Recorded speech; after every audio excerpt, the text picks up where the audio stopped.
Hema committee റിപ്പോർട്ടിൽ പുറത്തുവിടാതെ സർക്കാർ പൂഴ്ത്തിയ ഭാഗങ്ങൾ ഇന്ന് പുറത്തുവിട്ടേക്കും. വിവരാവകാശ നിയമപ്രകാരം അപേക്ഷ നൽകിയപ്പോൾ 5 പേജുകളും 11 ഖണ്ഡികകളും തങ്ങളെ അറിയിക്കാതെ ഒഴിവാക്കിയെന്ന മാധ്യമപ്രവർത്തകരുടെ അപ്പീലിൽ ആണ് വിവരാവകാശ കമ്മീഷന്റെ ഉത്തരവ് വരാൻ പോകുന്നത്. വിവരാവകാശ commissioner doctor A Abdul Hakeem ആണ് അപ്പീൽ പരിഗണിച്ചത്. വി അരുൺ ഉണ്ട് വാർത്തയുടെ വിശദാംശങ്ങളുമായി. അരുൺ, ഈ ഭാഗങ്ങൾ പുറത്തുവിടാൻ ആവശ്യപ്പെടുമെന്ന് തന്നെയാണല്ലോ പ്രതീക്ഷിക്കേണ്ടത്.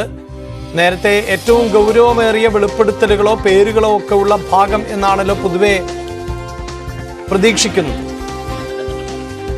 അഭിലാഷ്, ഈ 5 പേജുകൾ 11 ഖണ്ഡികകൾ തങ്ങൾ അറിയാതെ ഒഴിവാക്കി, തങ്ങളോട് അറിയിക്കാതെ ഒഴിവാക്കി എന്നാണ് ഈ ഹേമ കമ്മിറ്റി റിപ്പോർട്ട് ആവശ്യപ്പെട്ട് സാംസ്കാരിക വകുപ്പിൽ വിവരാവകാശ അപേക്ഷ നൽകിയ മാധ്യമപ്രവർത്തകരുടെ അപ്പീലിൽ പറയുന്നത്. ഈ അപ്പീൽ ലഭിച്ചതോടെ ഹേമ കമ്മിറ്റി റിപ്പോർട്ട് പരിശോധനയ്ക്കായി വീണ്ടും ഹാജരാക്കാൻ സാംസ്കാരിക വകുപ്പിനോട് വിവരാവകാശ commissioner doctor A Abdul Hakeem ഈ ഉത്തരവിട്ടിരുന്നു. അതിന്റെ അടിസ്ഥാനത്തിൽ അദാലത്ത് നടത്തി. ഒക്ടോബർ 30 അദാലത്ത് നടത്തി. ആ ഹിയറിംഗിലാണ് 97 മുതൽ 107 വരെയുള്ള ഖണ്ഡികകൾ 49 മുതൽ 53 പേജുകൾ ഒഴിവാക്കിയെന്ന കാര്യത്തിൽ കൂടുതൽ പരിശോധനകൾക്ക് തീരുമാനമായത്. ഉദ്യോഗസ്ഥരുടെ ഭാഗത്തുനിന്ന് വീഴ്ചയാണ് എന്നാണ് ഹിയറിംഗിൽ സാംസ്കാരിക വകുപ്പിലെ വിവരാവകാശ കമ്മിറ്റി ഉദ്യോഗസ്ഥർ വ്യക്തമാക്കിയത്. അതുകൊണ്ട് തന്നെ അത് എന്താണ് ഇതിൽ പുറത്തുവിടണമോ എന്ന് വേണ്ട എന്ന കാര്യത്തിൽ വിവരാവകാശ കമ്മീഷന്റെ ഉത്തരവാണ് ഇന്ന് വരാൻ പോകുന്നത്.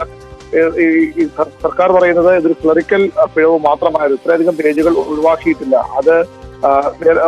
അതൊരു ക്ലറിക്കൽ മിസ്റ്റേക്ക് മാത്രമാണ്. പക്ഷേ സർക്കാർ താല്പര്യപ്പെടുന്നത് പോലെ ഈ സ്വകാര്യത ഹരിക്കുന്ന ഈ ഇരകളുടെ ഈ പരാതിയിൽ പറഞ്ഞിട്ടുള്ള നടിമാരുടെ സ്വകാര്യത ഹരിക്കുന്ന കാര്യങ്ങൾ നടക്കുന്ന റിപ്പോർട്ട് അത്തരം കാര്യങ്ങൾ പുറത്തുവിടാനാകില്ല. അത് സർക്കാരും വ്യക്തമാക്കിയിട്ടുണ്ട്. അതുകൊണ്ട് തന്നെ ആ കാര്യങ്ങൾ ഒഴികെയുള്ളവ പുറത്തുവിടുന്നതിൽ വിവരാവകാശ കമ്മീഷൻ ഒരു ഉത്തരവ് നൽകുമെന്നാണ് പ്രതീക്ഷിക്കുന്നത്. ഇന്ന് ഈ റിപ്പോർട്ട് വിശദാംശങ്ങൾ പുറത്തുവരാനിടയില്ല. പിന്നീട് സർക്കാർ തീരുമാനിക്കണം. ഒരുപക്ഷെ കോടതിയുടെ കൂടി അനുമതി വേണ്ടിവരും. അതുകൊണ്ട് തന്നെ ഇത് പുറത്തു വിടണമെന്ന് ആവശ്യപ്പെട്ടുകൊണ്ടുള്ള വിവരാവകാശ കമ്മീഷൻ ഉത്തരവാണ് ഇന്ന് പ്രതീക്ഷിക്കുന്നത്.